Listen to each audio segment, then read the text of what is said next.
think we've all forgotten how to live. Remember back in 2019, lockdown, COVID, pandemic, seemed like such a bad thing at the time. There was so much going on, there was deaths, a lot of our family members getting ill, we couldn't go see our friends, we couldn't go out, it was a struggle to even get food. We all focused on the negatives so much, we didn't even notice the period of time we were living in.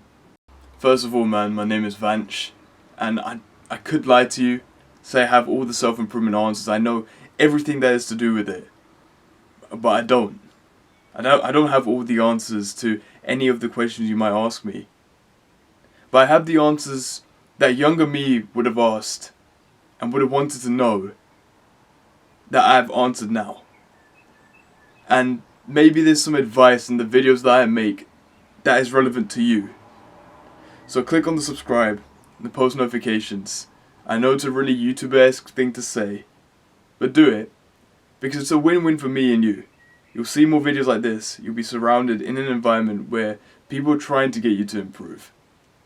And then you'll see more of my videos as well. So, win-win, man. Go down and click it. I'd like to argue that COVID was a blessing in a sense. I mean, for the period of time at least, we've forgotten how to live for a long time.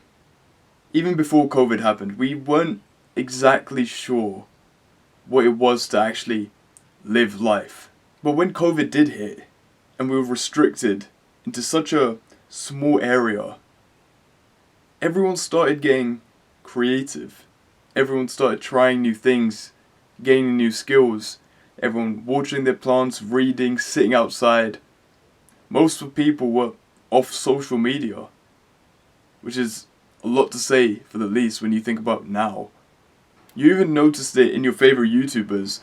I'm not gonna be shameful and not admit that. Like, Logan Paul at the time was producing some really fucking funny content. Really creative, really innovative stuff for his vlogs. And I found them really interesting at the time. Like, I remember there was one where he pretended to punch his mum, but it was a doll. And then he threw it in the pool and shit. It was a bunch, it was so... Oh, it wasn't even that. It was... He was playing catch with his mum. And then he threw the ball really hard, and when he got annoyed at his mum, and it looked like he just fucking took her out with the ball. It doesn't seem as funny when I'm explaining it, okay? Let me have my moment, man. But that's the point, right? That everyone was getting all these creative ideas, all this innovation. But as soon as this terrible situation was over, we all went back living the same way as if we were living before lockdown. I guess some people came out with their new improved mindsets or their new improved physiques because they'd actually put some work in the time they were given. But the majority of people went back to exactly how things were. You can even take this in relationships with your friends and family. Like, when you were in such a small compacted space, you'd expect to get really annoyed with each other, and maybe you did at times. But in general, your relations improved. No matter who you stayed with during the lockdown, your relations improved. You built stronger foundations within those connections between people. And you can't just do that in our day-to-day lives because we all get so busy, we don't have any time. I remember in lockdown myself, I was trying to learn a bunch of new things. I would start trying to learn some kick-ups, like I wasn't great at them, but I would try to do some kick-ups. I was trying to learn how to do a backflip. I would take the mattresses outside, lay them down flat, another one, 2 mattresses, then put blankets on top of them. I really did not want to fucking break my neck trying this shit. And I kept doing like the pussy turns, like I would just like, halfway man, halfway. Oh, when I get good to the halfway I can do my backflip and then I can try that. Oh, you're so good at it. I didn't end up doing it at all. And I think I stopped after a couple of days. I got back into art. I did a lot of drawing during lockdown. But then again, at the time, I was this gaming spurg who just fucking play Rainbow Six Siege on his PC and his Xbox the entire time. So I think even in the second lockdown, that's what I was doing. I'm not one of the people that can say that lockdown improved me. Because it didn't.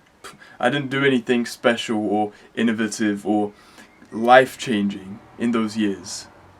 But when I think back at it then about how everyone was living and how I was living at that time, there was a calmness and serenity to it, which we don't really have now day to day. So I guess that's something that to think about, to look back to. That if we were to bring that calmness and serenity into our day-to-day lives as we live them now, maybe we would stop thinking about what's the meaning of life, or stop being so cynical about the things that we have around us. Around us. Even though the small changes won't get you to your big goals, the little things can matter. Cleaning a room, reading a book, watering a plant. These little things can bring a little bit of life back into your reality. A little bit of gratitude goes a long way. So don't forget that. I'm literally editing this and I forgot to even say thank you for listening, and go get it. Love bro. Mwah.